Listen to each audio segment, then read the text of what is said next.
A very good afternoon, everyone. Our apologies for the 10 minutes delay, which is inexcusable. I know our technical team was delivering flowers and one of them found another boyfriend. So it's the zone of the day, and that is what is going on. But welcome to the NSSF Financial Literacy Program. This is our 2 hours of when we go back to school. My name is Mboa Apollo, and I'm happy to be your headmaster. I usually tell everyone here that I am the headmaster of this school, because in this school we humble ourselves and go back to school, and we put ourselves at the knees of the class teachers that will be here today, aka the panelists, to just learn about money. Money is something that we never learn in school, but it's something that we are educated to come and earn. So for this particular program, and today, after have what we faced with our back office team delivering flowers, it is Valentine Day. But let's assess your relationship with money. Again, our apologies, and it's inexcusable. It will not happen again, but forgive. Thank you so much for tuning in. We'll kick off right away. And my job is the easiest here, is just to make the introduction. So allow me to introduce and then hand you over to our esteemed panelists who are going to take us through what it is that we need to talk about money and us. I always want to start with reminding you why we do this. Why, as NSSF, do we get to labor to do this? And it is threefold. One, we want to build a financially empowered membership and national citizenry. Everyone should be able to be empowered about the money matters, to talk about money, to have a relationship with money, a meaningful relationship. We want to reverse the current statistics of where people get their money, where people get their salaries, and they have a very short shelf life. You get your salary and it doesn't spend in your pockets more than a week. That needs to be reversed. And we need to have members and then various population segments having options through their lifestyle, financial options. What are the options you have? When you talk about money, what are the options you have? So while we deliberate this, allow me to just introduce a few, and picking from one of our good professors. There are relationships of money that can be described differently. One is the avoidance relationship. A number of us have an avoidance relationship with money. Those people have negative association. They call money dirty. They call wealth. Those people, they find very huge names about money. Anything to talk about money, they have a negative relationship, negative attitude towards money. What is your attitude towards money? Is it the avoidance, or is it the worship relationship? Worship relationship, they will do anything for the money. The more money they get, the more happier. But the more happier they get, the more money they want. It is endless. Money is the circle of money is the center of everything. What is your relationship? I'm just going through this, then I can hand over to our esteemed panelists. There is that repulsive and rivalry relationship. For you and money, you have clearly you have decided that you will never move in the same direction. It comes to you, you go away. You go to it, it goes away. Wives, you do not stay in the same place. You curse each other. You have unkind words for each other. Money calls you poor. You call it. That is for those people who don't. There's much more in life than money. You have great stories on how to get it, but you actually never have any of it. What's your relationship? Today we're talking about money relationships. There are those whose relationship is money is a status. It's a status symbol. Money is a status symbol. Money defines them. Money makes them, they have a price for everything. When they walk into a building, they say, I was driving my 32 million car and putting on my $200,000, 200,000 shilling shoes. They have a price. Everything is priced. We went to Sheraton and had our 5,000 shillings soda. There's a price. They price tag everything, and they are trying to keeping up. They try keeping up with the Jones, even if those Jones are broke. Money is a status symbol for them. There is another group where money, their relationship with it is mastery. and they are vigilant about it. For money, to them, money is a tool. They keep sending it. They send it to do things, and it comes back with more money. Frugality is key in their lives. What's your relationship? As we celebrate this Valentine's, I want you to celebrate your loved ones within your means. They will appreciate it. They will appreciate it, I'll tell you. If it's not on a budget, ladies and gentlemen, this Valentine's, if something is not on a budget, then it wasn't that important. Don't give in to peer pressure. If they are buying a car for your girlfriend, and for you do not have anything that your boyfriend is buying for you, it is okay. It wasn't important for them to budget. For those ones, they budgeted for the car. So don't give in and then start asking for that same car. Don't devolve feelings that are out of your range. There is something for everyone. You need to do not introduce new things in your life. You clearly know you are coming from a certain village where some of these things are foreign, and all of a sudden you are getting into that so much English and saying, I need those things. They should be. Who doesn't get me those things? How does it happen? No. Get feelings within your range, within your budget. I am not here to advocate for the stingy people, but don't deploy what you don't have. Don't deploy what you do not have. This Valentine's. If you have words, use them. If you have time, use it. If you have the money, deploy it. But don't deploy money when all you have is time. Don't deploy what you do not have. It is financial indiscipline not to know when to eat money. Ladies and gentlemen, I know the stingy men were coming up and saying, yes, keep telling them. But now I'm also telling you, it is financial indiscipline for you not to know when to eat your money. But I emphasize, it has to be your money. Your money. Because some of you are eating money, but not your money. It is indiscipline. You need to celebrate yourself. You need to celebrate your deal using your money, not other people's money. So ladies and gentlemen, today we have a panel of distinguished panelists, and they're going to be discussing your relationship with money. But before we get into that, let's go to our poll question. Who are we? The panel would like to know who you are. What do you do? Who are you when it comes to this money situation? So that they can get this clear as they deploy their presentations today. They will understand this clearly. So if the back office team is kind enough, please. That poll is saying, who are you? We need to know. Are you male? Are you female? What's your age bracket? Are you under 20, 20 to 30, 30 to 40, 40 to 50, or above 50? Let's fill out this and let's have this in the next 3 seconds. This is good for our panelists. They need to understand. Yes, Caroline is asking me for gender. Can we put binary? I'm afraid not. For now, not. We can't. We will recognize you male as female. You might feel male when you are female, but that's a feeling. For now, let's just stick to these two. I also feel American. I was born in Luwero, but I feel American. The back office team, kindly share with me those results. Share with me those results. Yes, to our panelists today, it is 51% males, 49% females. Kudos to the ladies. Kudos to the ladies. Kudos, because the ladies are just catching up on this money conversation. Just to give a brief to my panelists, the ladies, we've always had a 30-70 split. And we have been drumming up support and say, ladies, get onto this table where we discuss financial matters. And yes, indeed, you are getting there. The majority of our participants are between 30 to 40. The next majority is with 25% is 20 to 30.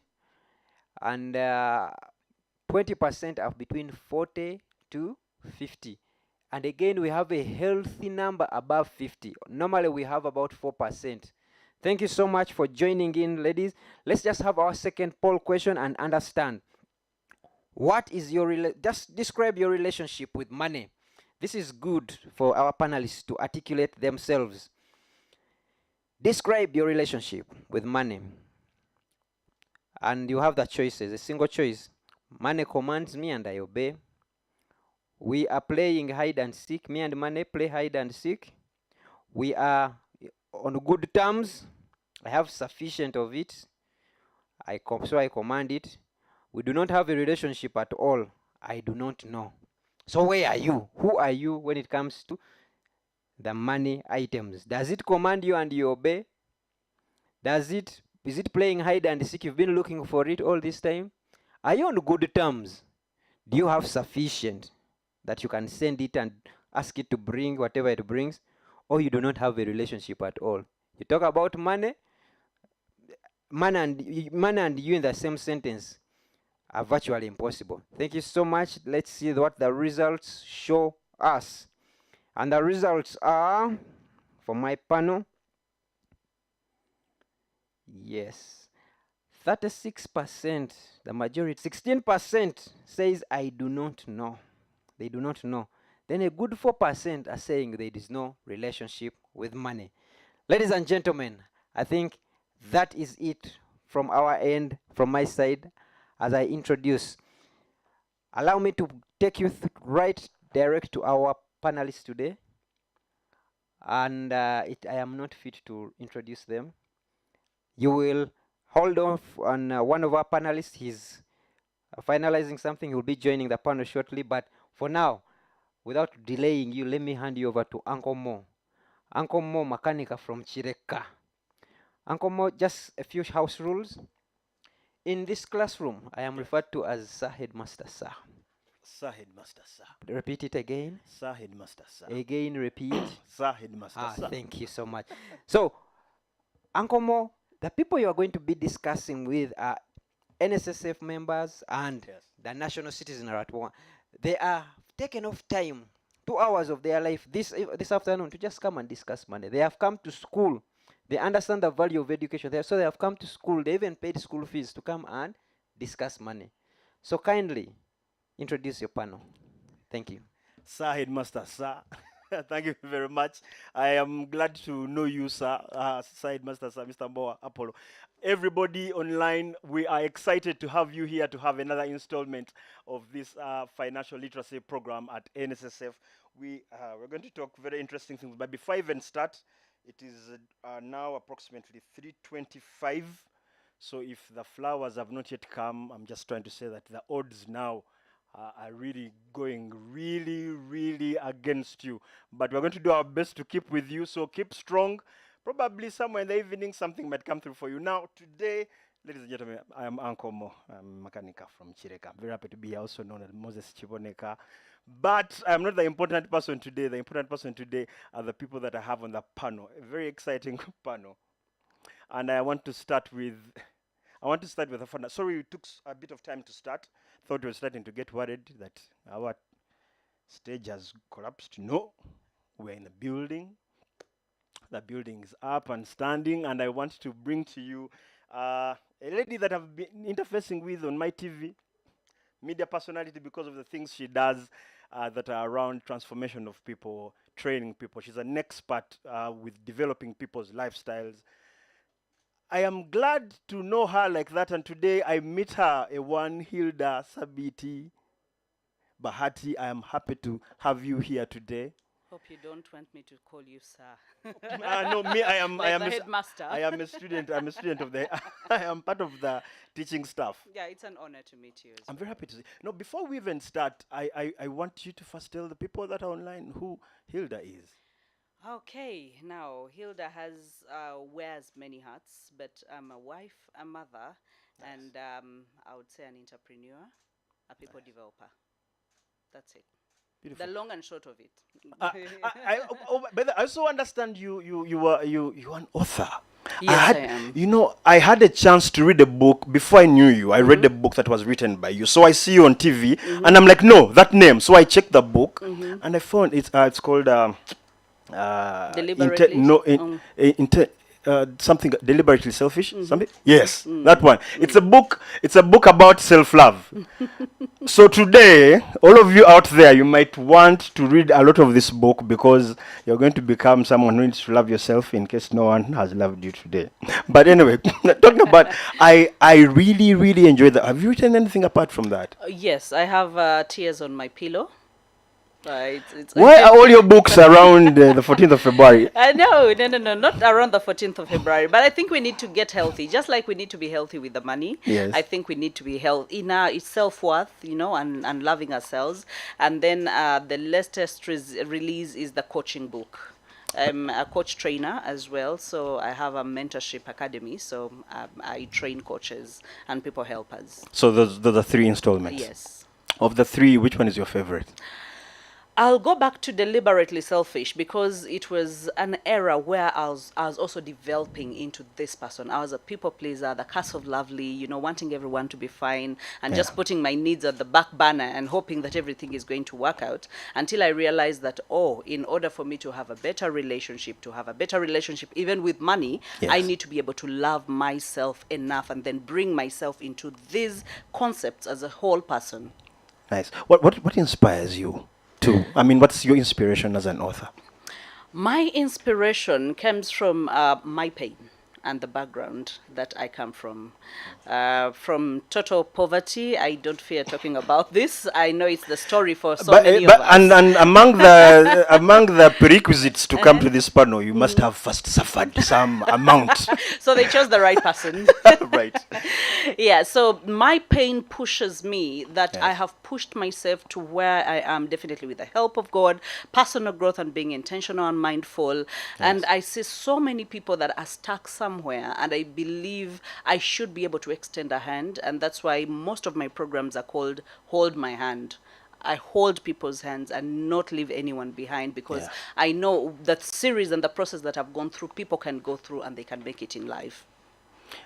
And importantly, at the back of all this, there is some money being made. Definitely. You have to. Though most of my events are actually free of charge, because I need everyone to be able to come out and be intentional. It is a system of making money, really. First, give samples. First give samples. And to dive right into it, the money has to be there. It has to be passion, purpose, and paycheck. Come again. Passion, purpose, and paycheck. The 3 P's. The Trinity. Now I know those ones.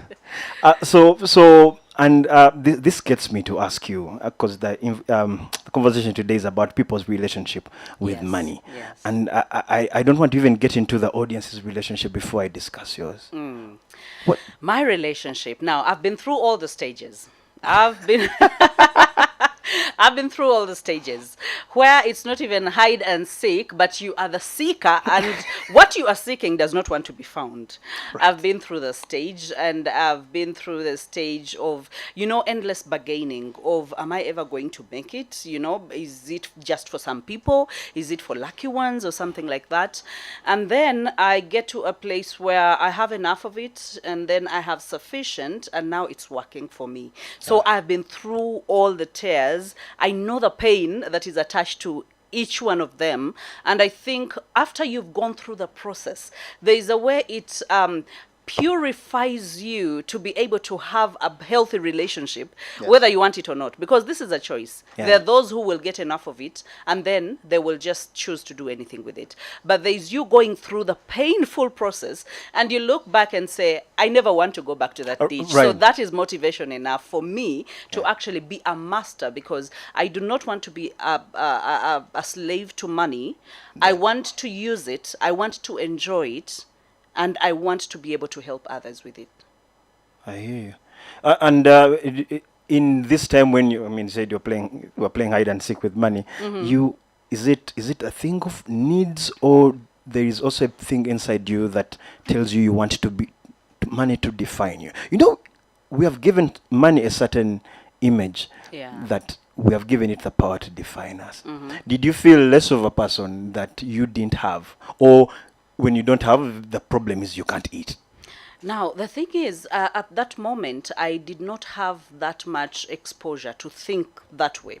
I grew up in a family where we were so poor, but very content.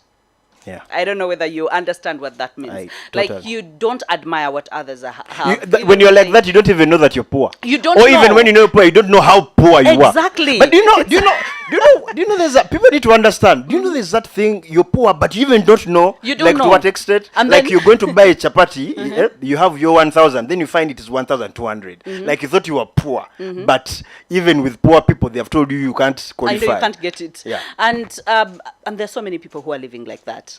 And sometimes I look at some people and I'm like, okay, right now I've learned to detach myself from people's emotions Yeah. because half the time I am thinking the way I'm thinking right now, and yet they're thinking at a different level. hear Because you. I used to look at people and I'm like, oh, he's suffering. And yet I discover they don't know they are suffering. And that Right. baffles me. So while I was in that moment, I remember at one very crucial thing that really, really happened that got me out of the ditch. And I made a covenant never to be broken ever in my life. It was a time I was at Chambogo. I went back to school after, things had failed, and now I was much older and everyone else was younger. Yeah, like, let me So- appeal. I know it was really an appeal. So I go back in there. I know what I want, but what I want is not marketable, but I feel that is a passion I want. So I go, and this particular day I had 200 shillings. And I had to go back to Chireka because I was in Banda, Chambogo, and I had to walk back to Chireka because that's where I was staying. I went through Banda Market. Yes. Because I knew if I went home, I would have nothing to eat. So I went through Banda, and my mind told me if I bought carrots, I think I'll have enough carrots in 200 shillings so that I can at least have lunch. And I'm the firstborn. My mother had called me and told me that my siblings had not eaten. And I'd chosen to take myself back to school because I knew if I don't go back to school, my siblings didn't have a future. So I go and I look at this woman and give her the 200 and tell her, give me carrots. She looks at me, a young, beautiful girl, and I think she just thought about her children. I don't know what came to her mind, but she gave me a katasa, a pail of carrots. So I go with a pail of carrots back to my room, one single room with one bed. It was 3 by 6. And so I sit on that pole. Actually, I sat down on cement. And I remember tears gushing out of my eyes. And I looked at the bleak future that if I did not make a turnaround, I was dying and I was burying my siblings and my family. And so I made a prayer to God. And I said, I am going to foot to town tomorrow morning to look for a job. I don't know where I will find it, but I'm going to foot to town to make sure that I look for a job. But I made sure, because that time it was a rough patch for me. When you're heartbroken and then you're broke, do you know how that feels? So Broke, Promax. So I promised myself that never in this lifetime will I ever be broken and broke ever again. I promised myself. And let me tell you, Uncle Mo, that was the last time. When you talk about being broke, I had a chat with Sahid Master Sa, the headmaster of this place, Mr. Mbawa himself, and he told me if the things you're fearing, like take 24 hours of your day, 23 hours, fear poverty. The last hour, fear it more. He told me being poor is a bad thing, that you might be stuck in the ICU and they need money and they come to your relatives and they're like, this is going to cost so much. And Are you ready? will- And then he said, and your relatives will say, "Tumuleka agende." Let me tell you, they will say that. They're human beings. They feel the pain. But what can you do if you can't do anything about it? You're costing them when you're sick and when you're alive. Exactly. So they will let you go. But you see, this intimate connection you have with having and not having is something you do in your life, in your career as a coach. Do you talk about these things with your children? Now, my children are younger. I did everything late. I went to school late. I got married late. I gave birth late. So Even the money came. Did you say No, the money didn't was come around? in. Not really around, but that whole journey took Yeah. really a time. I was not privileged to have it way early in life. So by the time I get the exposure, by the time I put in the work, I put in the effort, I've availed myself, I push it through. Yes, I would say I arrived at the scene later than most people would like to think or would say is convenient. But I'm glad I arrived when I arrived. Yes, I hear you. Yes. Wow. So, because you see, I would think you have that situation whereby you you go out and say all these big things to congregation, to I don't know, I was looking. Yeah, congregations. Yeah, they're congregations. Right, and you see all these things you tell to people. You come back to your own household, and you're like, I should have started here.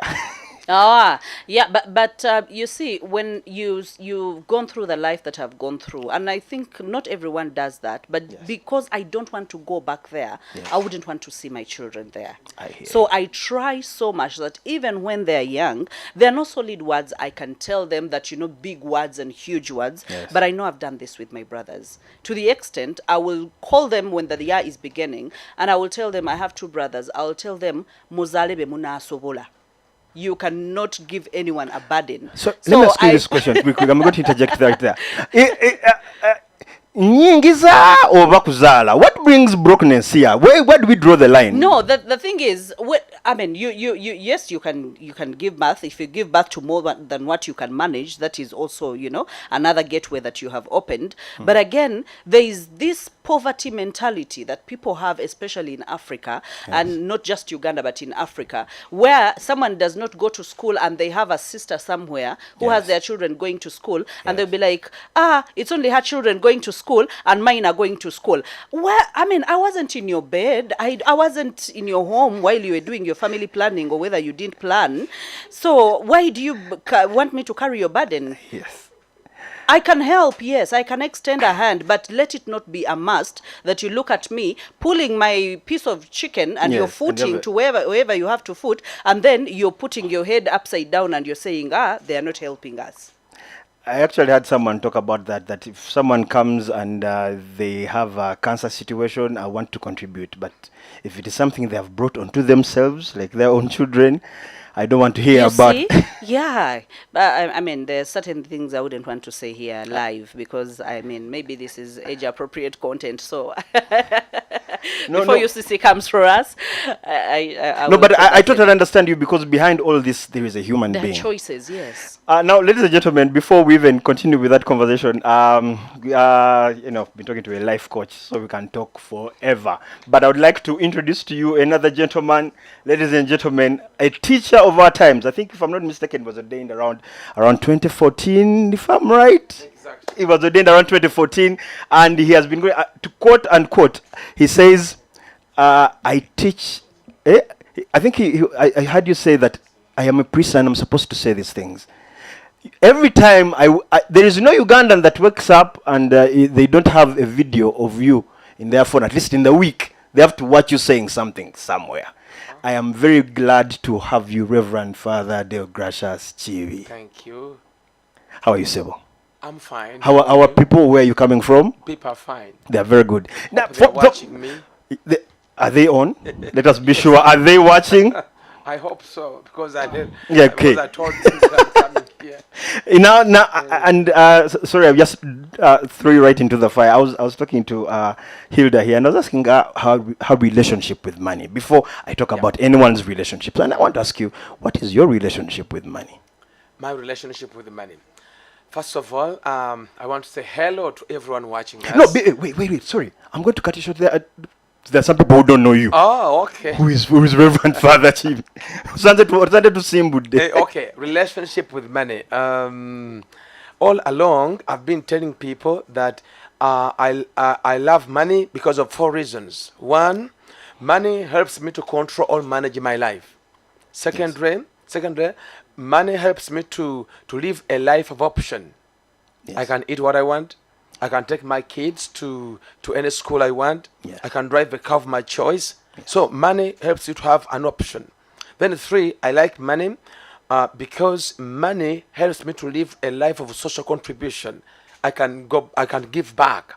There's no any billionaire I've ever read about doesn't have a give back tunnel. You give back. Yeah. And lastly, I tell people that I like money because money helps me to have peace. If I have 20,000 and I'm heading to Masaka, and that's the only money I have in my pocket, I can't even sleep. But when I have money here and everywhere, and on an ATM, I can be able to sleep. So my relationship with money, there is one of the motivational speakers I listen to is Les Brown. He said, "We don't get in life what we want; we get who we are." So when I think of beginning a month and expecting no pay, Yes. expecting no income, demanding nobody, that puts my life in a trigger. So my relationship with the money is, I try to manage what I have well, so that it can guarantee me tomorrow in case I don't have. I totally understand that. And money is, I mean, what you've painted is money is a lifestyle. You know, we live a life where you walk out of your house like this, 20,000 has been spent. You even don't know how. Yep. Just because you've walked out. That's how money is with our lives. But you see, from what you've explained and from what Hilda talked about earlier, we have given money a certain seat, a certain driving seat. Yep. In society. I mean, today's Valentine's Day, and so many relationships are going to be strengthened because there was money. Yeah. And some will end because there was the lack of today. So I want to understand. But was that a relationship in the first place? It's where I want to go. That I want to understand that where do we draw the line between a toxic relationship with money and actually being on our journey to acquiring wealth for us and for our children we're having in this life, Hilda?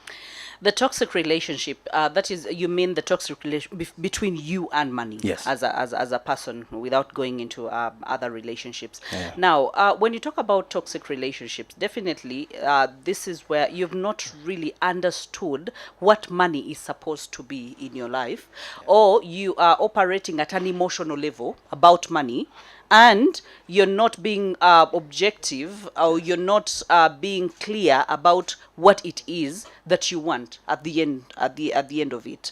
So if this relationship is going to be toxic, that means you are doing something wrong that does not guarantee that that money is either going to come to you, and even when it comes to you, that means it can't stay with you, and even when it stays with you, that means it can't grow. Because you have to earn it, you have to be able to maintain or grow it, and you have to be, the cycle has to, to be repeated. So where the toxicity comes is we as individuals are the ones that are toxic. An object as money cannot be toxic. On its own. Yeah, on its own, it can't. But we are the ones that think for it, we are the ones that send it, we are the ones that use it, we are the ones, so the moment we use it in the wrong way, Yes. that's how it becomes toxic. Just like the Bible says that the love of money is the beginning. I think the Luganda one has a better way of saying it. Not really like you getting the money is the root cause of, but the love of it, that you are willing to do anything dubious in order Is to what- get it. yeah. So you see how the toxicity comes. You've been playing cat and mouse with money, hide and seek with Yes. money, and all of a sudden you're thinking, you know what? Then I should. And I think the same Bible talks about okwegumba, Yes. or wanting, coveting. I want exactly that car. And then you're like, you know what? I better kill him and get that car. So it's us, the people, that bring our toxic tendencies and narcissistic tendencies towards money. But the money on its own, that is a very beautiful tool that God put into our hands to be able to accomplish His work and touch His people and be able to change so much in the world. And that makes so much sense, because if I may quote the good Reverend Father, I think around 2021, you said a moneyless relationship is risky. Actually, not only that. Recently, they told me, one of the Rotary clubs called me to talk something about a manless relationship is risky. But I said not only is a manless relationship risky, but even manless life is even risky. So when you do not have any money, so you were talking about where do we draw the line between the toxicity in the relationships, then even acquiring wealth and our financial freedom and so on. You see, the problem we have here in Uganda and maybe in many parts in Africa, you see, we grow up from very, very humble homes, and we are not so much acclimatized with this thing called this money. Yes. Many people have gotten money after school. Yes. They could be given money, little money for pocket money. So getting some huge sums of money comes after 30, and when it comes in a lot, you don't know what to do with it. You know, so that's where the entire problem is. That people work hard, they get the money, but they don't know how to manage it. I know some people who have flown out of the country to go and celebrate their Valentine's Day somewhere else, and they have gone husband, wife, and children. They have gone out. So these are people who have a plan. So when you have a plan with your money, I think all other issues are easier to manage. But the problem is people work so hard, they get the money, but when the money comes, Yeah. they don't know what to do with it. They don't know how to manage it. That's the biggest problem. I hear you. If I may just go back to the earlier thing I asked, I really want to hear your sentiments about how The a risk. relationship becomes risk. That statement is always ringing in my mind. A moneyless relationship is risky. It's risky. Yes.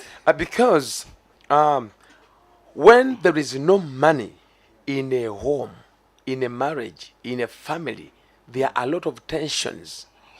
A lot of tensions. That's true.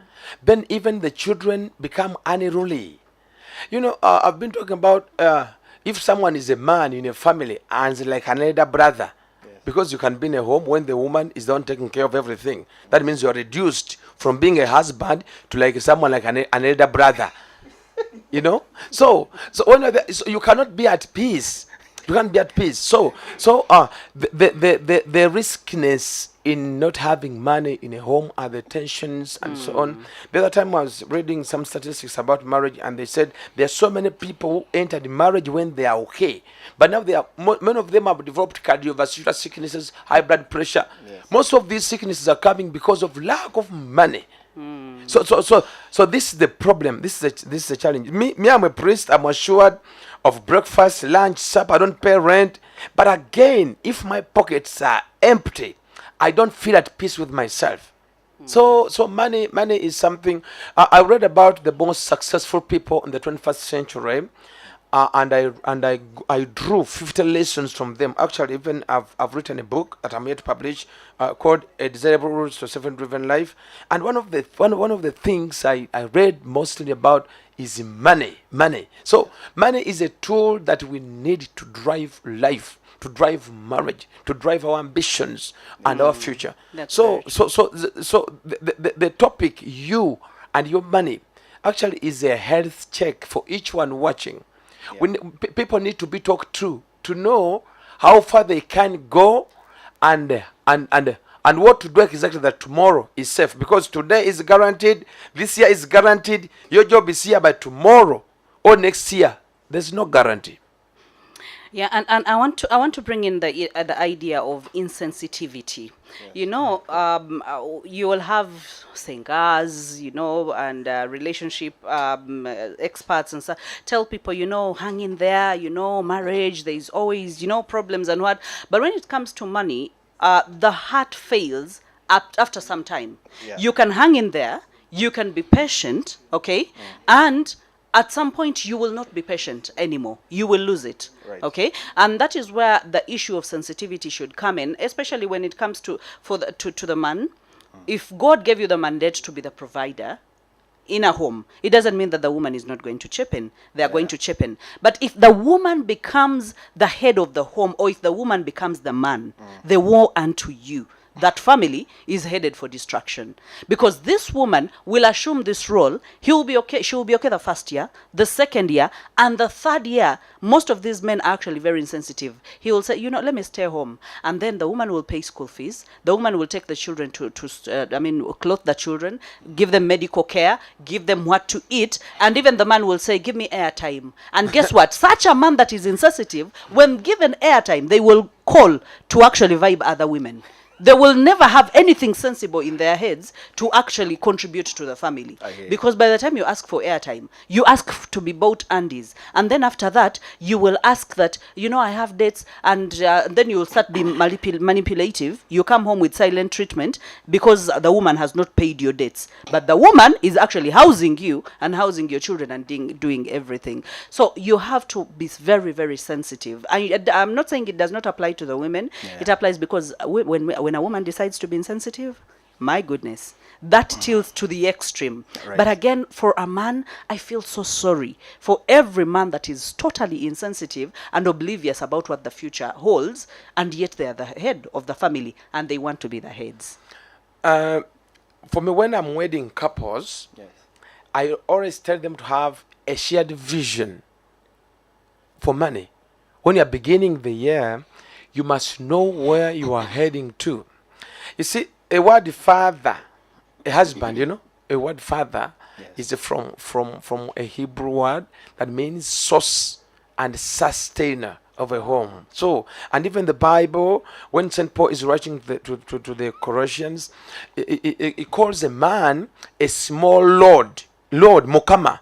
Gamba, katonda katono. So the man is given a lot on his shoulders. The problem we have now with women today, most of the women that we have, Yes. they grew up in homes where the men Yes. were the sole providers of the basic needs of the family. Yes. Most of the women that we have, that's why they complain when a man leaves the entire responsibilities to them. Yes.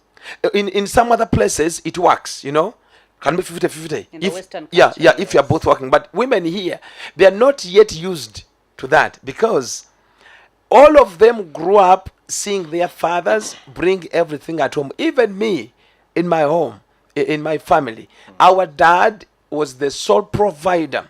But today, I always encourage husband and wife to sit together. Yeah. I always bring in the issue of our money notion, as that you must have, minimally you must have 3 accounts in a home. You must have a personal account as a husband, a personal account as a wife. Then you must have also a family account. So the entire issue of money, if both of you are working, Yes. you must sit together and see how you are moving forward. If both of you are working, you must divide. Yes. You must divide. Say, as a wife, you will handle this and that. Me, I will handle this and that. Then you can be able to move on. But many times these men have been they are now in many abusive relationships. Some of these men are suffering inside there, especially if you were once working and now you are not working. Because everyone knows that you are the daddy. The word daddy is a sweet word for provider. One time I was somewhere and I said, tata, tapa, tata. Because for us to grow up knowing that if you have no pen, your dad. You talk to your mom, Yes. then your mom says, I'm going to talk to your dad. But now the generation has changed. Yes. We need the husband and the wife to get involved in the daily running of your home. You must have a shared vision. You must have financial goals you set when you are beginning the year and you analyze. Because in the end, it's all about you. But one of the things I've met that's very difficult is begging. You see, begging belittles you. Begging belittles you. Yeah. Tugeze bwobanga oli mu family, munzikiriza njogere ku Luganda, nti bwobanga oli mu family tugeze ng'omusajja naye ng'oli ng'omutabani waawo omukulu nga nawe olina kusaba busabi ng'abaana bwe basaba mpa ekitabo, you can never have any peace. Yeah. So in the end, begging, people can contribute for you the first time when you're going for an operation in Nairobi, even the second time. The third time, it is impossible. For me, I demolished the church in Impeji. People came and promised us money. Till now, some are honorables. They have not even paid the money. So I've been telling people, if they refuse to give the money to a priest, what about you, a person? So I encourage everyone to work for themselves, work for your families. If you have a wife, if you have a husband, whether it is you who married the wife or the wife marrying you, as long as you are together inside there, Yes. for us we say it's a union. You must, it is incumbent on you to sit down, see how much is coming in and how you are moving forward with your money issues. There's an artist, a popular artist in this country who sang a song nga toyina sente obeera oba otyo otyo. Oba totegeerekeka. Now, Naawe oba teweetegeera oyinza n'okulwala. Even in a meeting, you appear like a spy. I know. You can't You're even- poking Hey. things, you're poking. Actually, even in a Waliwo family. n'emize egijja. Exactly. Kati mu maka wali ng'omuntu omu yalina sente. Yeah. Bonna batandika kuloga gwe. Batandika okunoonyereza. What happened to us? They didn't know. The other one is the one who took all your blessings. So this money is a very important. Unfortunately, people don't know. You see, money does not have legs. So money comes, you see, I compare normally money with a woman. They have never married. But but I compare money to women. Yes. Before you go and pick someone who's girl from their home, you must prove to the father and the mother that will manage to look after her. Yes. So you go with the introduction. She introduces you to the husband. Ugenda ne bakwanjula ye waka. Correct. Kane sente bwe ziba bwe zityo. When money tests, that's why I tell people that when money, I met a man who told me, Father, I don't sleep because I fear to go back to where I was 20 years ago. We're too poor. So, sente bwe zitandika okujja gy'oli n'ozifuna ku Friday, ku Saturday n'otaddaka, ku Sunday n'otaddaka, yonna wiiki n'obeera mu binyumu n'onywa emyenge n'okola ki. So money now, if you cannot manage the money that is coming in now, money manages you. N'etandika okukwewa mu quantities z'onaagisobola. So kasobeera ng'opaluka. That's why there are so many people who have worked so hard for years and they are not wealthy. Tewali musajja mugagga munafu mpozzi nga mubbi. Ate ayongera kukyalira. Bano bonna sente zimala kusiima. Actually sente bakwanankwane ng'oyita mu bikolwa byo. Sente bwe zikulaba nti ozisobola. Bw'oziraga direction nti when you come, you go here. Money comes. But if money comes to you at first and it discovers that you can't manage it, however much you work hard, however much you don't sleep, however much you go to America, to UK for greener pastures, greener pastures will never become greener. You will never have that money. I hear you. Now, before we continue, I want to tell the people that are online that it is approximately 4 p.m. Just want to tell you that if the flowers have not yet come, Why the do you odds, inflict pain on the people? odds are really going against you. Now, going back to what Reverend Father said about shared vision, Hilda, we have a thing about, those, what do they call them? Those conservative men who don't believe in showing their things. The man brings home alingo mufusa. He just shows up someday, he has money. Yeah. Then he goes away, then comes back, you guys have a house. And the woman just Never says, tells you Kasta he provides. Mm. That kind of thing. What do you have to say about people who live like that? The thing is, we are brought up differently from different places, and there are some women that lack confidence, they have no self-worth, and they're also not hard workers themselves, and they're on the receiving end. So such a woman will wait for anything that is going to fall into her laps. And then she will say, Costa the man brings. She will not even question. But again, there are some of us that are really hardworking that say that, you know what, if you can get this plus what I have, we can do something bigger. So bring yours to the table. I bring mine to the table. And I like that. I usually use what the Reverend Father said, where you have your own money and he has his own money and you have a joint. Because then maybe I need to blow off, some money. Sometimes you need to be kind to yourself and treat yourself. So you need to have your own money. So when it comes to such scenarios, I think it comes from the background, how we were brought up, and then our relationship with money. Because in the end, then we don't have, because we talked about shared vision. Then Yes, there is then no... there is no shared vision. That means there is only a dictator in a house who is a tyrant, who is thinking things must go the way I want. So if he wants a sitting room that is as small as a toilet, he will construct a small room, and that's what you have to get into. And I think these come even from the conception of the relationship. There are some people that, by the way, and this does not mean that this woman didn't go to school. It's possible she's a PhD holder, but she's a yes person. Everything she was told, the man is the alpha and the omega, and you never say anything to a man, and you just see things happening. Go there, produce your children, and run your home. And some people have been given such, and they have gone with it, they are content.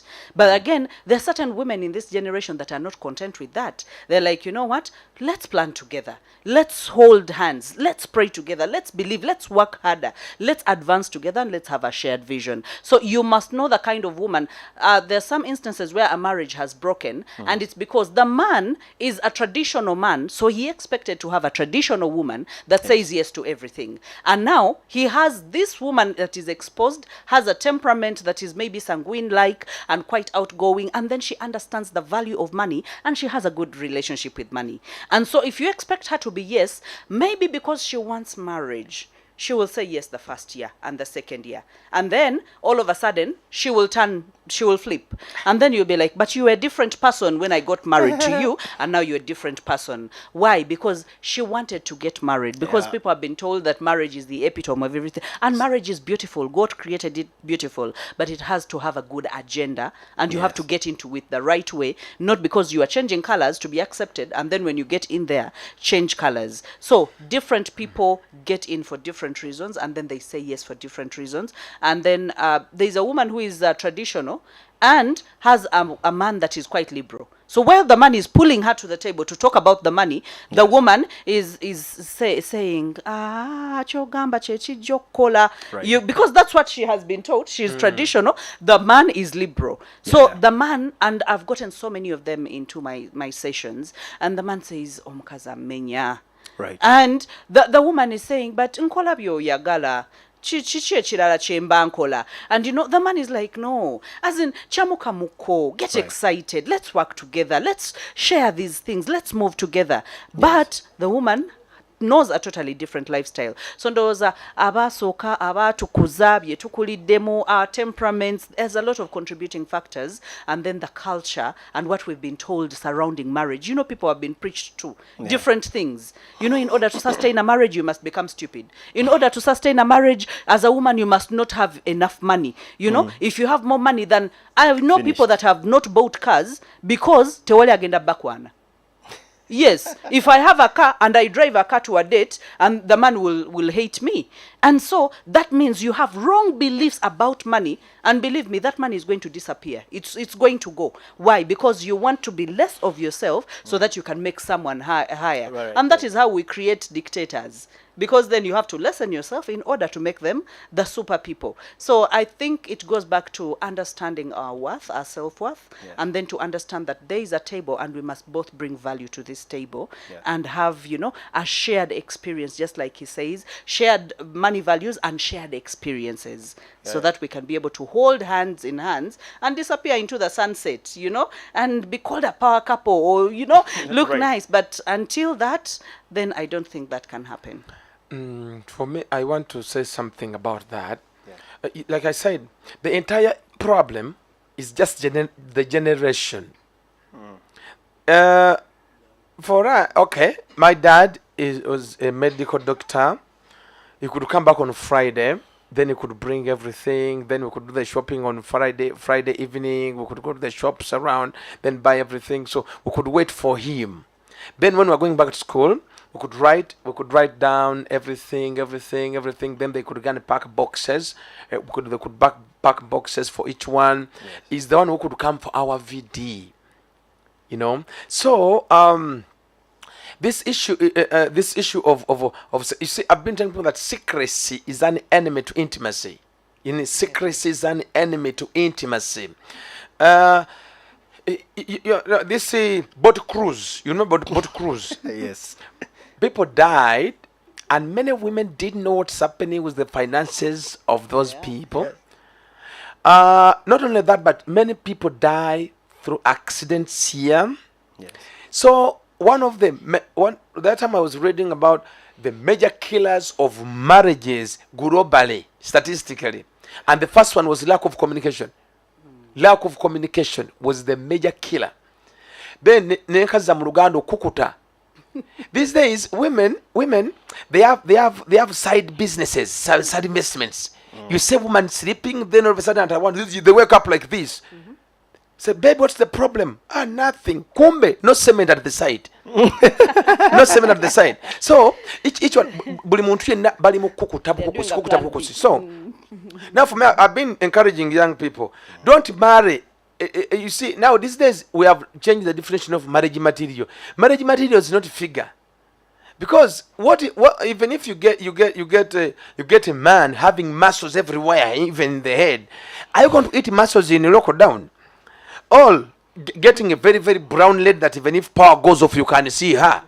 What is the brightness going to help you? I've been encouraging people to marry brains. Marry or get married to someone who adds value to you. So how can you be a wife inside the house and you don't know the job that your husband does?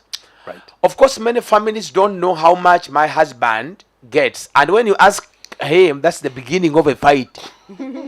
They don't want to understand. But I want to encourage each one watching us, all our audience. You must know that you can die anytime. Yes.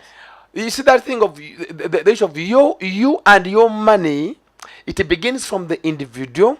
It goes to businesses. It goes to institutions. It goes to marriage as well. You and your money. Actually, if you have grown-ups in your home, there must not be any secrets. They must know. If you have HIV as their dad, let them know. If you have high blood pressure, let them know. If you have debts in any bank, they must know. So there must be some transparency regarding money. In the case of anything, people die in accidents, people die of water. So even as women, if you see there are some women who have not been very supportive. Ogwo omulembe gugenze ogw'abakazi abajjanga mu maka nga tunuulidde mwami ne kyaleeta nga tobuuza ne kyakijje bw'abanga mubbi bw'abanga ssente azijje wa mukazi mulala nga y'abaliisa. We must be sharp enough, and you as a couple obanga olina omuntu gw'obeera naye kibakakatako to see how you're proceeding. Bino ebyokubanga okukutabukusi, even when you have a company. You see, recently I was in the UK 3 months ago, and I went in a funeral home that was in existence since 1886. But here, you check the businesses. People have died with their businesses. They died this year. Within 3 years, the business is no more. The company is no more. So we do not have yet companies and businesses that can outlive their starters because of secrets. People abantu bakukuta n'ebintu byabwe yenanyini business naye nga n'omukazi tagimanyi bwe running. Then when you die, everything dies. So bw'oba osazeewo okuwasa omuntu n'obeera naye omanyi obwereere bwe omanyi buli kimu kyonna mwezaddemu abaana. What else are you hiding? When you die today, there are so many people who are rich now, they are wealthy, and when they die today, some of their children are going to live in misery. Tubadde eno gye baziika abafu n'osanga baprofesa n'osanga badokita abasajja abaali abagagga naye nga bw'okebera abaana abaliwo bagenda kufa mu bwavu. Buli muntu yenna ng'olina ssente ogw'omukisa Mukama agukuwadde ne mukazi wo, talk to her and see how you can multiply that money, that even tomorrow when you die, if the money can outlive you. For me, those people who die with their who die with their wealth, I call them generational failures.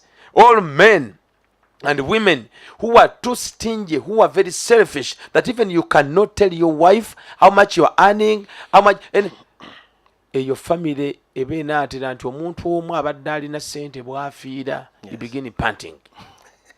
Thank you very much. Now, the people who are just joining us online and everyone who's there, we are here having a conversation about your relationship with money. Yes, so many of you, money is defining you. Money, I mean, every time they give you a job, you're like, money, for you, money is all over your conversation. So this is what we're having today. If you have a question, please leave it in the log. We shall get back to you and talk more about all those things. Now, from what you have been explaining, I've gotten to understand that our relationship with money seems to evolve from age to status to relationships you have, because your relationship with money when you're married is different when you're single. It's what I'm getting to feel now. So I want people to understand that, so they don't be on pressure of why should I have this mindset when I'm not in this situation. You know, to validate the conversation. Is really our relationship with money about a number of array of things? Definitely, there are different concepts where money is applied. Okay, so in the concept, just like you said, when you're single, and I think I usually tell this to the ladies. When the ladies look at a man and they're like, oh, I want a man who has a Benz, who has built in Kololo, who has done what.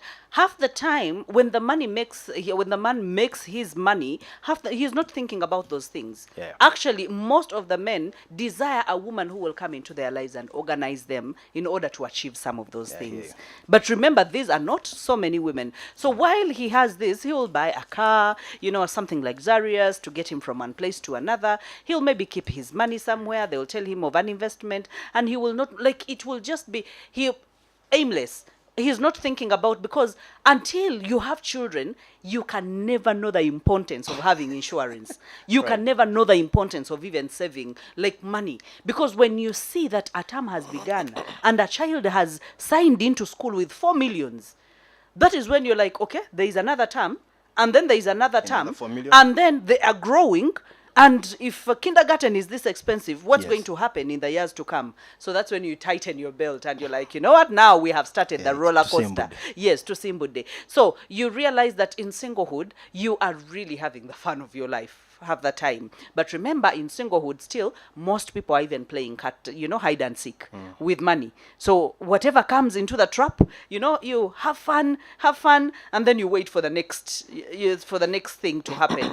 But once you get into marriage, then the application also Yes. differs, because then here you were used to, I can eat your commando, now you have to have food, there is kameza, I have to leave money at home, and all of a sudden you maybe get married to a man who thinks, okay, I must have dogs at home, and then I must stay in this kind of house, and all that kind of, so that means you have to sit down and say, okay, on a monthly, how much do we use? Do we buy food in bulk? Do we buy every day? How do we spend? So you see, the application differs from the different dynamics. When it's just the two of you in the house, you've just gotten married, that is different. When the children come in, my friend, they become the masters. They are the owners, like they run the home, because it's up to what they want. When they get sick, when they, everything now starts rotating. But remember, there's a time, a midlife crisis that is going to hit, where you're thinking about wealth creation. Now, here in Africa, people think about wealth creation much later. They don't think about it when they are youth. Otherwise, if we had this, and I'm so glad that NSSF is having these financial literacy conversations, because you're supposed to think about your future right now, before you even marry, even in a relationship. Think about your future. Think about wealth creation. Think about your pension. Think about everything, retirement, starting now. But now, people get to 40 and 50, between 40 and 50, and then that's when they start, I must build, I must buy land, and then that is when they tell the women or the people at home, mugenda kulya ebinyebwa. Budget Yes. tugenda zisala, and then before you know it, like it's one directional, because now it's late, and now you're trying to do everything to make sure that you secure a future that you never created, and then you're thinking, okay, amanyi ganzigwamu, what's going to become of me when I get to 50? Okay, Yes. and then few people actually think about those things. There are people that get into 50 nga bali muchidulacho. I think you've seen them. Nga party after party. Yes. Even the woman does not know where the man is. Comes back in the morning. Oh, the woman leaves the children at home and goes chidulacho. I've seen so many of them. Yeah. So they're not even thinking about financial implication. They're not thinking about setting up securities, and they're not thinking about setting up assets to be able to safeguard their future. So these conversations are so crucial, because the application comes, and then when you get to the ailments, Yes. you get to your 30s or 40s. Remember, in this generation, we take care of our parents. Yeah. Apart from our generation, where our children, it's going to be very hard for them to take care of us, because most of the time we have brought them in a very simple life, and a simple life creates a hard life. Yeah. But our hard life created a simple life, because we wanted so much to get out of a hard life. Okay, hear you. so right now you get to 35, and now you have to take care of your mother who is sick, Yeah. and their sicknesses are very expensive. Correct. Diabetes, and then magumba, atesimanyi navzi zibadde chi, and then you have to be in ICU, you have to be buy crutches, buy what, and while you're struggling to set up assets, while you're struggling, your children must go to school. Yeah. So instead of waiting for things to ambush us at the same time, Yes. why not start early? Grow your maturity, your mature relationship with money as early as Yes. possible. So, but it feels like to get married is a good way to grow your money relationship maturity. Yes. Now, you see, recently I went and prayed for a man who had died in Mukono. For us Catholics, when you die and you are to be buried in another parish, they have to bring you come with a letter from the parish priest indicating that you died Catholic. So they gave me the letter, and I led the mass. But now after mass, the children come and give their speech. So this girl now is born again. Then you see the born agains, you can easily see them, the way they begin and whatever, And then after, she said that I thank Jesus because by the time my dad died, he had said yes to Jesus. After the letter. Yes, after the letter, no, even the mass was done. I felt so bad, but now I had the letter. But now I came to find out that this the man was 62, and he no longer had money. Now this girl had become born again, but she was Catholic before, so all her siblings were still Catholic. No, most of them, but about 2 of them had become born again. Now, because they were the ones with the money, they had to force their dad to go to the kanisa. Where they go? Taata tugende eri bw'oba oyagala tukwongere sente ez'okujjanjaba.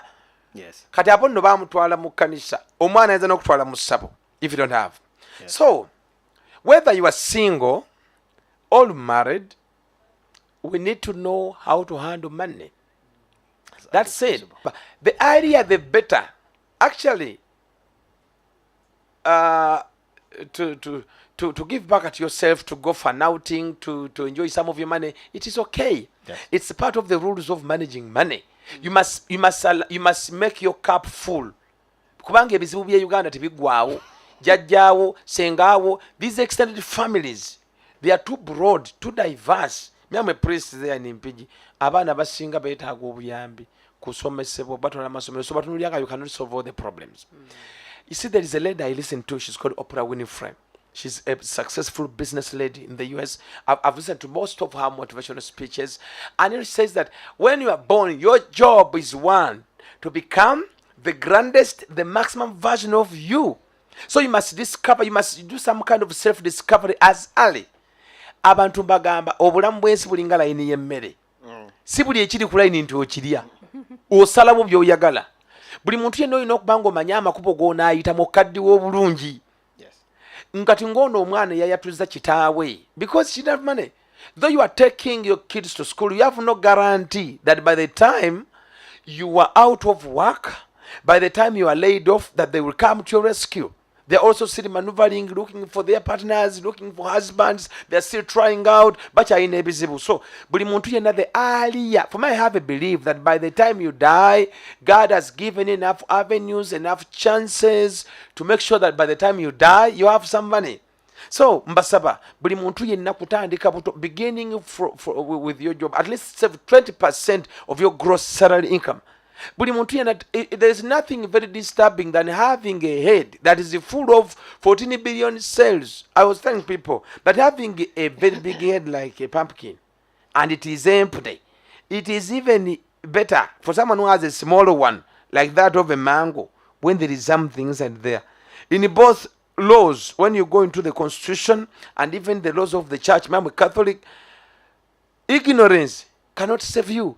No. You must know what you are doing, like she was saying, to teach people. It is something good. People don't know what to do. When they get money, they buy all the cars. You find someone having 5 cars for what?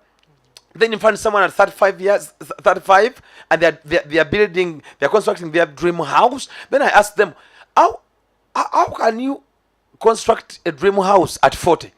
Dream houses come at 60. But at 30, 35, you must be having a house that can inhabit you. When you are 40, 30, 40, bandi badde abantu bavuga motoka za VTZ, Primo, zimunywa mpola. When you find anyone at 40 and below, balina motoka za million kikumi manyi omutwe mukalu. Because at 40, you have a car of 100 million. Yes. Even you have no guarantee. How are you going to survive the next 60 years?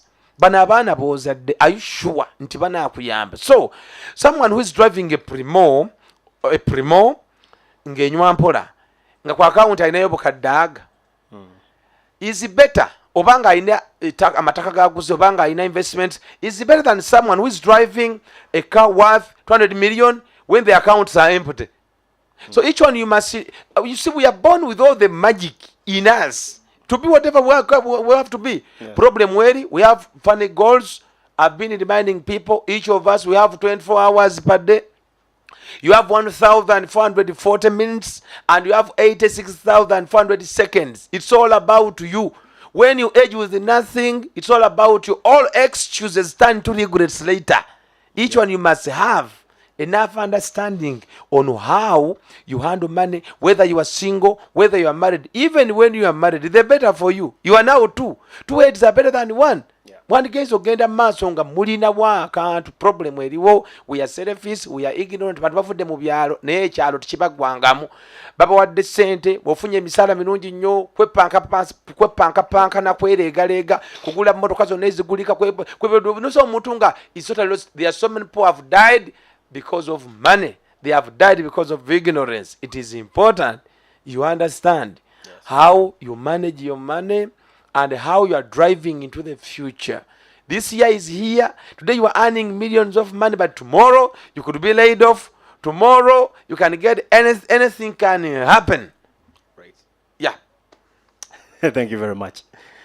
Mr. Headmaster, when I see you on the pulpit. Yes. Thank you so much, Uncle you didn't use the correct words. Sir Headmaster. Sir Headmaster, sir. Thank you so much, Uncle Mo. And I've been staring here quite for a while, and I haven't lost my thoughts, because what is the wisdom? I don't think you have gotten to your second question. I have realized you have only asked one question, and the good gentleman and the lady are really doing us justice. Thank you so much, Father Chibi. Thank you so much, Hilda, for whatever you are sharing with us. I wanted to just give you a brief of what is happening on the other media, and maybe also get you ready to bring in some of these questions. Many people at the beginning, people thought we're just money. The word that was used, you are monetizing everything, and I want to tell that person, no, we are not monetizing it. Money is actually not important, but it's important to the important things in life.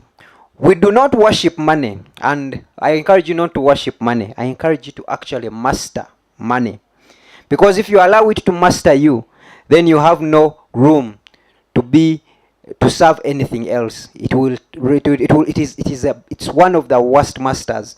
So what we are doing here is getting you to understand that money is not important, but it's important to the important things in life, and you need to master it. It's a tool that has come out quite evidently. It's a tool. Ladies and gentlemen, money is a tool. Send it to do those things that you want to be done. Money is a tool. There are quite a number of just Hilda to note that quite a number of people are saying, that's my coach, that's my coach. I have seen quite a number of people you are coaching, that's my life coach. They are all sharing their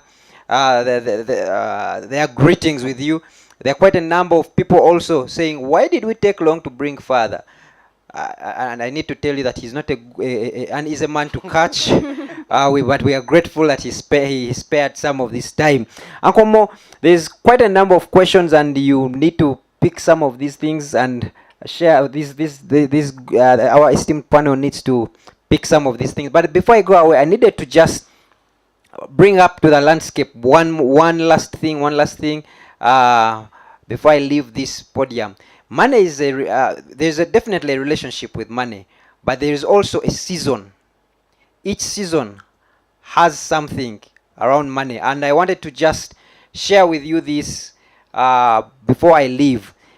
There is a season when there's a season of getting money. Now, getting money is a lifelong process. You're looking for a relationship. There is a get when you need to get money. This is the wealth cycle, and everyone goes through this cycle, but depends which direction. Some of them go the other way, and I will demonstrate that. There is a season of keeping, or there is a time to keep money. You get money, you need to keep money. Some of us, as has been described, the relationship is where you get money and money goes away. You are just a conduit, you are just a broker of money, you are just receiving it on behalf of the others, and you never have any of it in your pocket. You are running a risky life, in the words of Father Chibi. You need to grow money. It is a sin if money stays with you and never grows. Money needs to grow. If you have money, and I always refer to an example of one old woman who kept her money quite intent, quite carefully, and she kept 50,000, up over 50 million or 50,000, and she never even got a chance to exchange it when the 50,000 notes were being retired. So she had 50 million or 50,000 of the old notes, and they are now worth about 20,000. So growing money needs to be, when you grow money, and referring to Father Chibi, a failed generation. If you fail to sustain, if money fails to outlive you, you have failed your entire generation. So sustain it. Get into the relationship of sustaining money. If you have gotten into one of getting money, keeping it, growing it, then learn how to sustain it. The most interesting one, and the one I like most, is the one where you need to eat money. How are you eating your money? Now, I told you everyone goes through this cycle. And there is a huge number of people whose cycle is when they're to eating money. They skip all these other things. Let me tell you, ladies and gentlemen, to use Father Chibi's words, you a failed generation. Uncle Mo. Yes. Sir Headmaster. Uncle Mo. Sir Headmaster, sir. Please take on. Thank you very much, Sir Headmaster, sir. Now, to carry on and moments of bringing this conversation home, I want to first start with the first thing. I had Hilda mentioning it, that it is important for you to do a financial health check. You know, just like how people go, like, I mean, the serious people who check the health Yes. checks every year, it is important, I think, for people to have times to understand where they stand. Like I talked Yes. about earlier, you might be poor, but you don't even know how Yes. poor. So how can someone get help for a financial health check? Okay. Now, just I think it's the Luganda Lugero that says amagezi muliro bw'oba togalina. You know, you get it from another person. Right.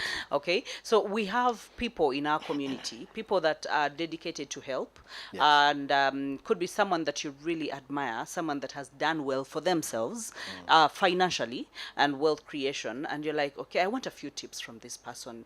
What did they do at my age? What were they doing that I am not doing that has gotten them ahead of the game and ahead of everyone else? And these days we have financial literacy coaches. We have people that are not just about money making, because you have to be very careful from home. Newankubadde amagezi muliro bwe togalina ugajja wamulala. But again, tosobola genda watagulina n'omugamba agumpe. So there are so many people that have also come up in the name of wanting to help, but when they don't have the solid structures of actually helping. Now you see how you have the wealth cycle, and someone looks at it, and then you're like, you know what? I've been getting my money, and not keeping it, not growing it, not sustaining it, but eating it. So now I have three things to figure out. Now you go back and reflect, what have I been doing wrong that now I must be able to rectify? And you know, these days we have a chance. You can self-teach. You know, just like the Reverend had been saying, you will watch so many people. That the thing is, some of us choose the most important people to watch, that even on my feed, you don't just appear on my feed. Right. I have to choose you to appear on my feed, because I know that everything else is wastage of my time. So what if I see you and you're putting on smanny glamorous clothes and you're a slay queen with what, and then I'm doing that does not benefit me. I need information. I need to take in something that I can apply somewhere, and it can be able to help me. So there's a lot of material content out there that is actually very good on such on such instances and financial literacy kind of platforms. This is a lot. Do you know that just by this, someone can be able to pick a thing and be able Yes. to apply it in their own lives? So I'm thinking there is a lot we can learn from other people that have been there, done that. And by the way, even if you see a poor person, as in, you can be able to say, you know what, I don't want to go back to that. If I have to work extra. So let's reflect about what has happened. Let's pick the lessons, because part of the emotions that keep us in the rat race when it comes to making money is the emotion of regret. We look back and we regret, and we point fingers at other people. My mother did not give me a good beginning. My father did not. No, all of us, our parents, some of our parents did not give us good beginnings, but we knew we had to begin somewhere, and we didn't create the excuses, because excuse and success cannot dwell in the same sentence. So you choose what you want. So I mean, self-teach, go ask for the knowledge, pay if you must pay to get the knowledge, but make sure that you seek for the knowledge. You see, someone said that an unexamined life is insane life. Yeah. Another one said, an unexamined life, that one was a philosopher, an unexamined life is not worth living. You see, for me, I've been having a slogan. For me, I learn from the best to become the best. When I was at Gaba, I read about the wealthy. Abavu nga sina kyembeetaaza. Ate njagala kuva mu bwavu, ate nsome ku baavu. Even these life coaches, there must be people who have earned. When you go to the US, to invite you to come and speak to these young people who are going out, are they called graduates? Graduates. Yes, to speak to them. Baba ita bate babajja, kale, you come and Keynote speech. The keynote speakers at the yes, keynote speakers. You must have achieved. So, first of all, someone to give you knowledge about money, these must be people who have achieved. Not people who have too many words. People have too many words and they have nothing. They have not applied. So Yeah, they have don't- not applied. And someone comes and motivates you, tells you everything is possible. You see him jumping on a border. The way he See you speaks next is as the way he speaks and lectures, it's as if he came in a very, very nice car. You see the guy moving on foot to go back home. So you need to get someone. Then, secondly, for me, I've been getting, some people have been asking, you're not married. Where do you get the authority to go to ask the married people? Yes. And then I tell them, for me, I've been getting knowledge through three ways. One, through reflection. When I read about most successful people, they wake up between 4:30 and 5:30. You see, between 4:30 and 5:30. Yes. It's only here in Uganda you find people who sleep as if they are competing with the dead.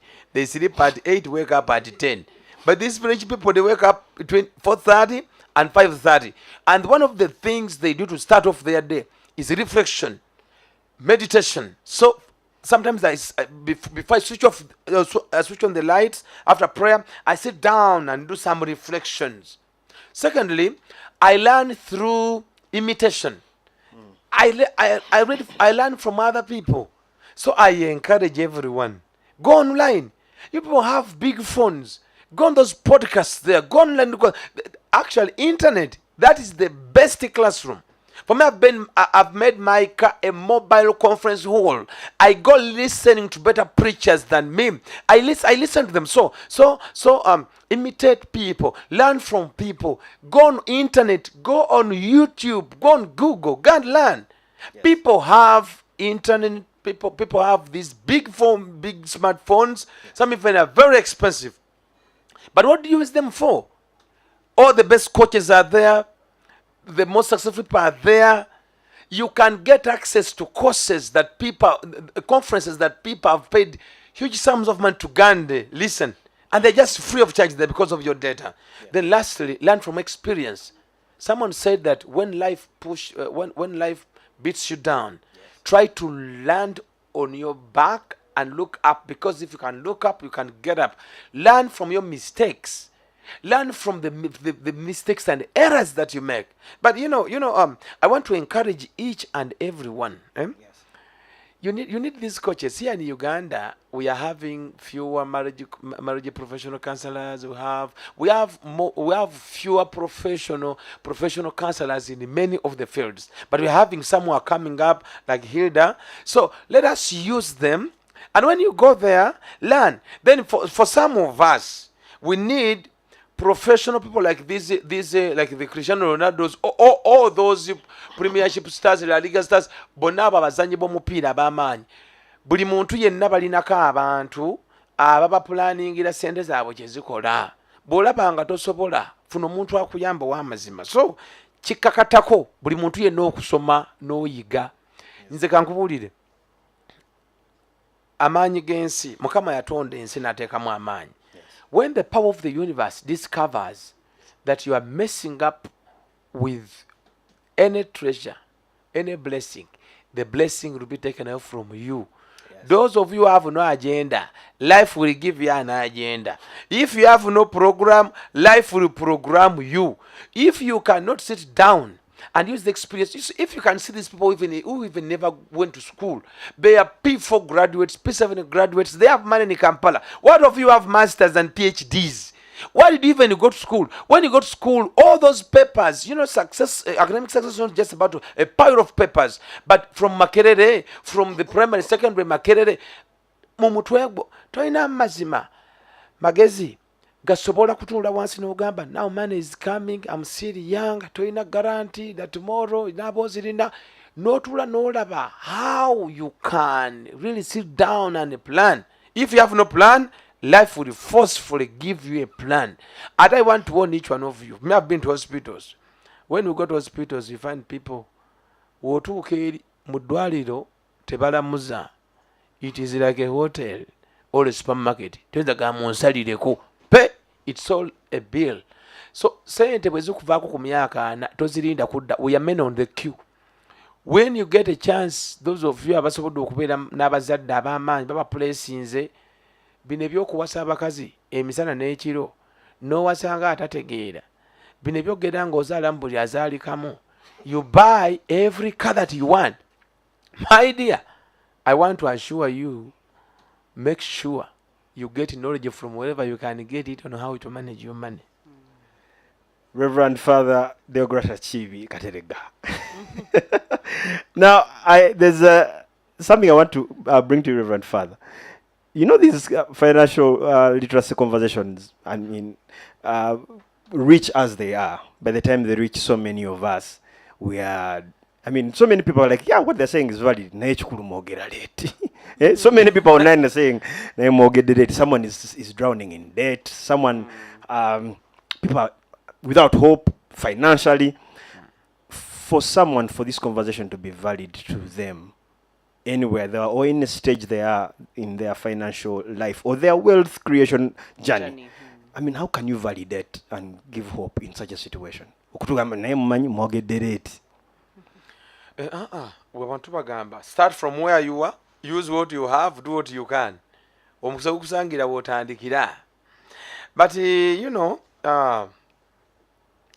to give hope, nze normally waliwo omuntu olaba omuntu ajja naga nsabiraako naye n'olaba oba kyasaba n'emyaka gye kikyasoboka n'olaba nti esaala nja kugisoma ezimu ŋŋamba tukyuseemu tusabe bwe tuti. So the rest of us, I want to give you hope that always any opportunity that comes to you, use it and learn. Many times God passes through us to talk to us, to see that we learn from our mistakes. Yeah. The hope I give each one of you out there is that try to see. You see, when we are talking about money, people think that we are talking about those who are earning salaries, people who have a lot of money in their bank accounts. Kama kati abantu abamu abatalina ssente bejjamu nti ate bagamba ffe. Naye buli omu, wherever you are, whether you are in the village, whether you are in a town, whether you yet have a job or not, just learn. Money has no legs. Money is invisible. It comes to those people who are already rich in the heart. There's something I've discovered in these families. When you go there, you find there are about 10 people, but only 3 are wealthy. Then you come to know that money goes on looking. In every generation, God is looking for people to give money. But you know, it must first of all be in you. To get some, we only get what we see in us. Kati mufune emikwano egibeetoolodde nga gibayamba. Abantu abamu emyaka gye baliko yakuswala buswazi tebakyawuliriza naye bw'oba ofunye chance okusoma ojja kuyambibwa. Buli muntu yenna weeteekengamu essuubi ambadde ng'aba abantu become your own booster, become your own inspiration. Sometimes talk to yourself, give a sermon to yourself that why should I stay late midnight? I'm drinking with people. Why should I stay late until? Sometimes you have to talk to yourself. Odemu wewe subi. No sinzira kubeba kugambye, then you move on. But Hilda can say something about that. Definitely the learning curve, Tekoma. You can begin, and it's never too late. Yeah. You can begin now and create a brand new ending. Nfunya abantu nga ba myaka 5 najja nakugamba nti omanyi ndudde in the curve of career nayenga I am stunted. I've plateaued somewhere and I want to make a different decision, and this has not been my purpose, this has not been my passion, but then kola just the end game kufuna sente. But you realize nga bwokula oyagala ugasi nga bwokola sente naye nga n'okugasa ogasa. So this person wanted to you know to flip and try something else. Definitely we went through the options, and all of a sudden she landed onto something that she really loves. She wakes up every day energetic and willing to do it, and she's making money, and she's made more money than all the 50 years that all the other 30 years that she had been making. That means it's never too late. And these days 60 is the new 40. Have you seen people at 50 how they look like? Yep. They look very young. Someone at 60, they look like they're 40. And one of the pillars, I'm actually writing a book about money, and some of the pillars that I'm basing, it's just about my personal story and my personal struggles and where I've come from. But one of them is the life pillar, the fitness pillar. The reason as to why the 60 can be the new 40 is because someone is working on their lives. They go to gym or they do the simple exercises. They are healthy, because what use is money if you have no life? So that means you have to be. What's use is your environment. For example, relationships, like Reverend Father has been saying. Relationships, if the relationships around you are not supportive of your wealth creation and your journey, that means they are sucking life out of you and zapping energy out of you. That means you need to plant yourself in environments that are really nurturing you to be able to take an extra mile and, go an extra mile. So there's so many things that are surrounding money, but you can start right now. Work. You can be able to work and figure out something that you love and you're passionate about. Because something that is passion driven, you of all people should know, passion driven kind of work, it will energize you. Even when you're sick, you'll wake up and work because you love what you are doing. It's not just appearing before a boss and signing in and saying, you know what, I appeared to work, or you just come and do something that, you're just doing a job. So there's so many pillars that we can talk about that surround money, but knowledge is very, very crucial. The moment you find knowledge, you get a hold of that knowledge, and the moment you have a positive attitude to know that it's never too late, I can start right now, and I can view everything in a very positive regard, because it's like a filter. When you see doom and gloom, it's doom and gloom. But if you see positivity, it's like a paintbrush. You're painting bright colors. You're saying, you know what, I will get it. Because that motivation and that positivity will drive you to even create more streams of income. You'll be like, okay, what can I do? I can actually do affiliate marketing. What can I do? I don't have to use my own money. I can use other people's money to actually make money. I can deliver goods at foot. I can do an online business. What do I do between 8 and 5? And then what do I do between 5 and midnight? I can be able to extend my working hours while I'm still energetic, so that I can cover up for the years that I'm never going to be energetic. So the ball is in our hands. And there is something she has mentioned that I believe in. When I read about these billionaires, I discovered that 75% of the billionaires globally, they get money from their hobbies. They do what they love. They do something that will make you wake up very early in the morning and go to do it. One time they did some statistics in the US, and they found that many people were getting heart attacks between 7 and 8 in the morning. And they discovered why. Because some of them were in abusive relationships, and they were going to work. They were going to jobs that they don't like. Here in Uganda, many people are in offices. They are doing jobs they don't like. You can just see from senior one, from primary 1 to P7, you don't know what you will be. Then from senior 4, you are waiting for the results to pick the subjects that you pass, then to form a combination. Then after senior 6, in the case you have failed, then you go back at senior 5, you offer nursing, then you go into nursing. So here, people do not know what they want, and you find someone who has certificate in nursing, they're doing business. So I've been in some of these institutions. You find officers, people who are supposed to be retiring, they are dying in those offices. Bantu basajja bakulu bakadde balina kubanga balika, but they are not. Now they have been working, they have been earning money for years and years. Where is your money? Even they don't know where the money is. So kati ono kyagize nenga nti, those of you who are viewing, if you are in a job and you analyze that you have been working for 10 years, you have nothing, retire tomorrow. Go and start something for yourself. Those of you are doctors, you have been working in Mulago for over 30 years. Even you have nothing. You have no clinic you have started. You know? So you must ensure that if you are in a job, you have gotten nothing for all the years you have been working there, have been there for 15 years, and you have no any savings, you have no any investments. Sometimes we have to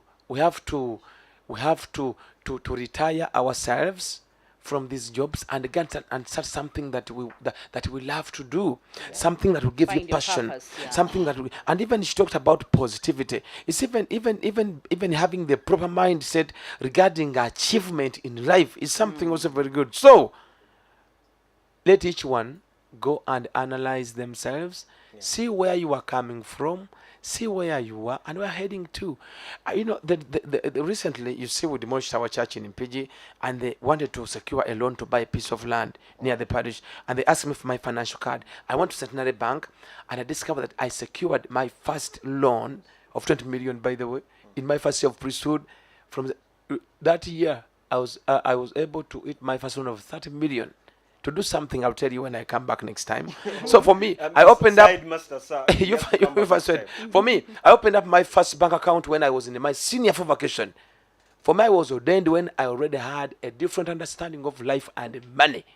Each one, you need to know how you are moving into the future regarding money issues. And money is good.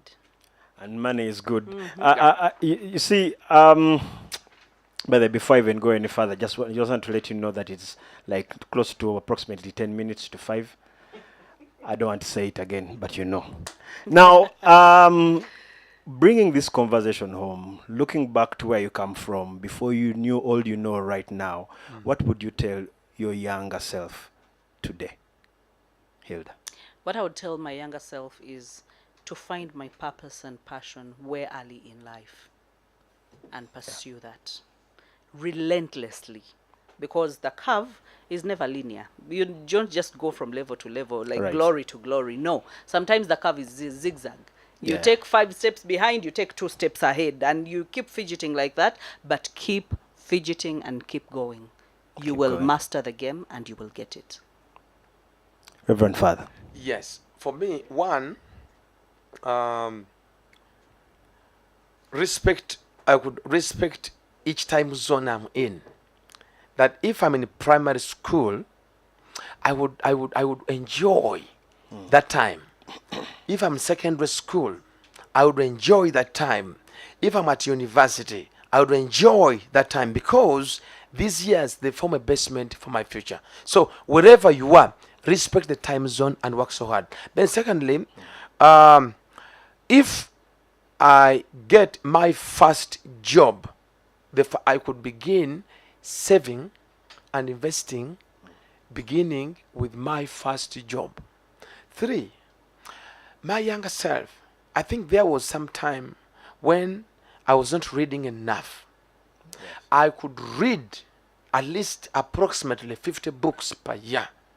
I could read so that my head is full of a lot of knowledge, a lot of awareness, so that my store of knowledge can help me to make some proper decisions. Then lastly, I could always surround myself with people who are helpful every time of my life, because many times we are surrounded by people.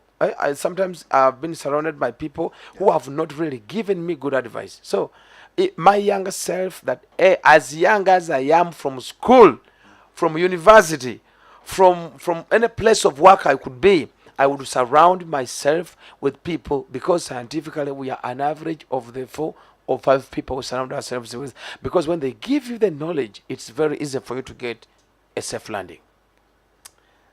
Thank you very much. Everyone online, we thank you for staying with us. We are doing our best now to bring the conversation home soon. But before we go any further, the director of studies of this institution, one dose, Aisha, is with us. Yes, Aisha. Well, thank you very much, Uncle Mo. I think your microphone should, tap it. Yeah, thank you. Thank you very much, Uncle Mo. A very good afternoon to our honorable chief guests, Father Reverend Chivi, Hilda, and our esteemed viewers and members on this call today. My name is Aisha Nakanwaji. I am a customer financial advisor at NSSF. I am very privileged to propose a vote of thanks and also acknowledge your contribution to this event today on behalf of NSSF. Today we had an opportunity to hear your thoughts on love and money, and your thoughts have enlightened our minds and shown us a new path. Yeah, you have given a deep insight into the topic, and we thank you for that. Father Chivi, you mentioned that we need to plan for our legacy and leave a legacy that will live generations to come. You are also very big on self-discovery, and also I realize that you're a man of reflection, and you advise that we should all seek knowledge and always reflect. That is something I believe all of us can take on from this call. Hilda, you also clearly pointed out that the journey of wealth thinking and creation starts now and not at 60. Thank you very much for your thoughts on that. Uncle Mo, aka Moses, thank you very much. You gave a very excellent coverage on the topic with your excellent moderation skill set. But before we close, as always, we always have a homework we give our members and viewers. I would like that you recommend a book or a magazine or a documentary that our viewers can subscribe to help them on this journey to financial wellness. Before we close, I would also like that you share the book you recommend and your last words to the audience. Once again, thank you very much on behalf of NSSF, on behalf of the financial literacy team, our back-end team, the live stream team, the financial literacy section, and everyone who has been part of this very occasional event. Thank you very much. Uncle Mo and the panelists. Thank you very much, Aisha. So in this moment, like Aisha has said, we need a prescription. Write out people a prescription and send it in, and of course your parting shots. Okay, for me is money. I love money, not in a bad way, but in a good way. And I know that it is very, very possible. Let me tell you, if you have money, like there's a way you just glow, you just look nice. You know, when I know I have a backup of money somewhere, and I think as some wives we should be very upfront about this. My husband knows that, you know what, I can never run dry. The moment I run dry, I think I will look like I am a zombie somewhere in the streets. I have to have money. So, and I work for it, very hardworking. If I need to travel, if I need to wake up early, if I need to kufungiza, here I come, get my hands dirty, I'll make sure that I have to work. So my parting shots is work, work, work, but work smart. Yeah. Yes, I know the working hard, we have a phase of working hard, but there's a phase that comes and you really have to work smart. So make sure that you know all those phases, you know where you fall, and you know what happens. I think for the book, I would recommend High Performance. By Brendan. I think that is something, because when you're a high performer, you always have the goal on the prize, and you're always, you know, advancing towards wealth creation. So High Performance, it's an easy book to get. I think you can get it even at a restock or online. So I would recommend that. Thank you very much, Hilda. Reverend Father. Yes, my concluding remarks. Life is a treasure. It's a blessing to be alive. It's always good for each one at any age, from the age of reason. For us in the church, age of reason is 7. When you begin understanding,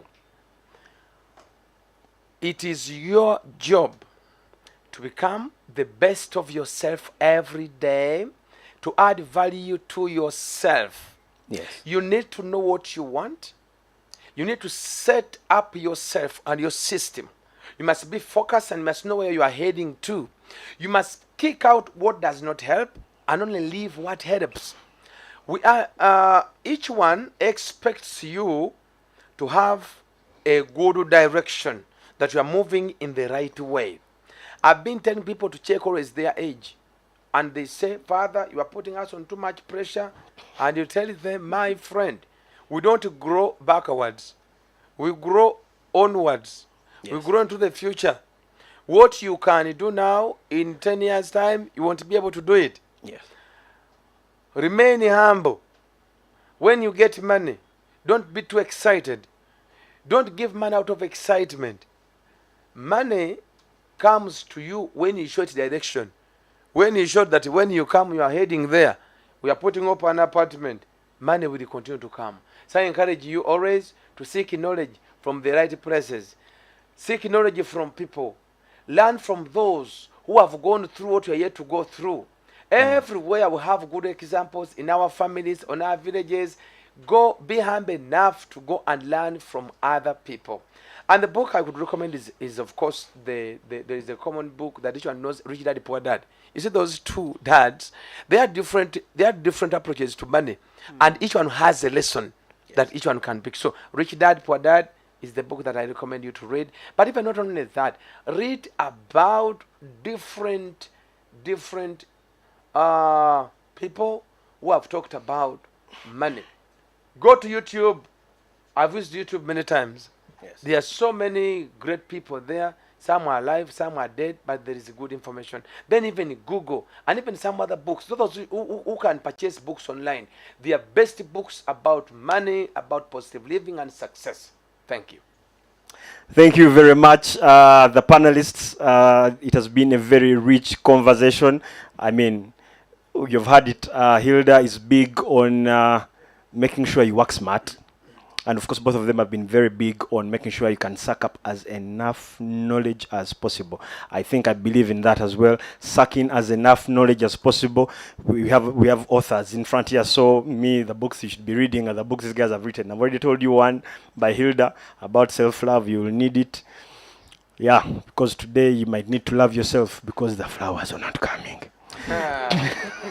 Now, ladies and gentlemen, I would like for me to close with the words of Reverend Father Omwavu Tanyo Chayagala, Omwavu Tera Chayagala, awasaliwo tawasa mukazi gwayagala. Thank you. All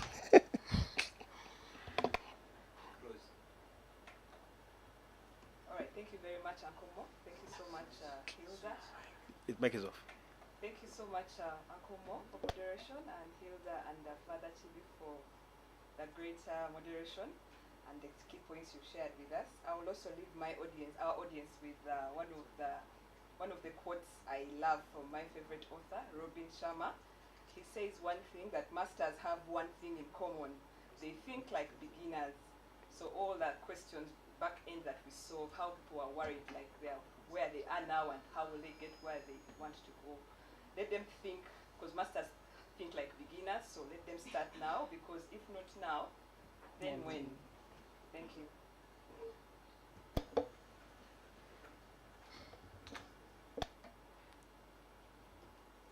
Kari.